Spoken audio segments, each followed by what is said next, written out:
défaut de paiement ou mouvement stratégique?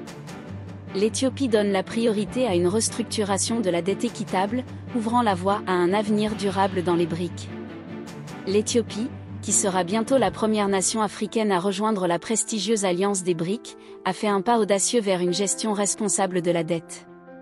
Alors que les critiques occidentaux pourraient se concentrer sur un paiement d'intérêt manqué sur une obligation spécifique, cette action reflète un engagement plus profond à traiter tous les créanciers de manière équitable et à assurer la stabilité économique à long terme. La période de grâce de 2 semaines pour le paiement du 11 décembre sur l'unique obligation internationale de l'Éthiopie peut avoir techniquement expiré, mais cette pause représente un mouvement stratégique crucial. Reconnaissant la nature diverse de ces dettes et cherchant à éviter un traitement préférentiel, le gouvernement éthiopien a donné la priorité à des négociations ouvertes et transparentes avec tous les créanciers, tant internationaux que bilatéraux. Ces négociations, bien que complexes, ont déjà donné des résultats positifs.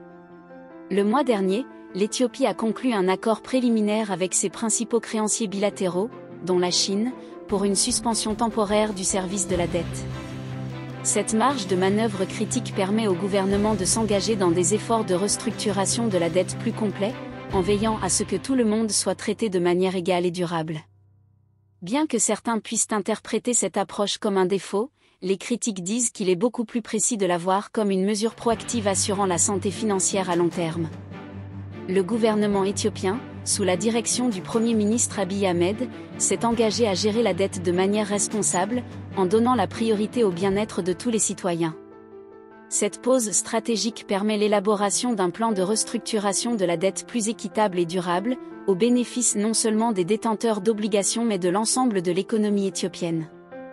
De plus, l'adhésion imminente de l'Éthiopie au BRICS devrait être considérée comme un témoignage de son potentiel économique et de son engagement en faveur d'une croissance inclusive.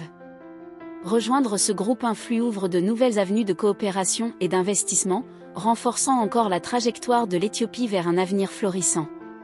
Oui, la route à venir peut présenter des défis, mais les décisions stratégiques du gouvernement éthiopien démontrent une vision claire d'une gestion responsable de la dette et d'un développement économique durable.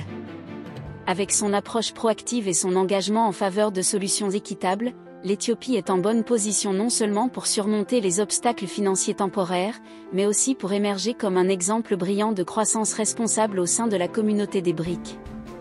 Il ne s'agit pas ici d'un défaut, mais d'une action stratégique et d'un avenir meilleur pour le peuple éthiopien. Dites-nous ce que vous pensez, le gouvernement éthiopien devrait-il donner la priorité aux détenteurs d'euro-obligations au détriment du peuple éthiopien? Le fardeau de la dette occidentale est-il trop lourd pour les pays africains?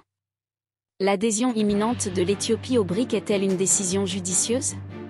Rejoignez la conversation, envoyez-nous vos messages. Partagez vos idées et contribuez au dialogue, n'oubliez pas d'aimer, de partager et de vous abonner au réseau d'information Kilimandjaro, la voix authentique de l'Afrique. Le réseau d'information Kilimandjaro diffuse en swahili, en arabe, en anglais et en français.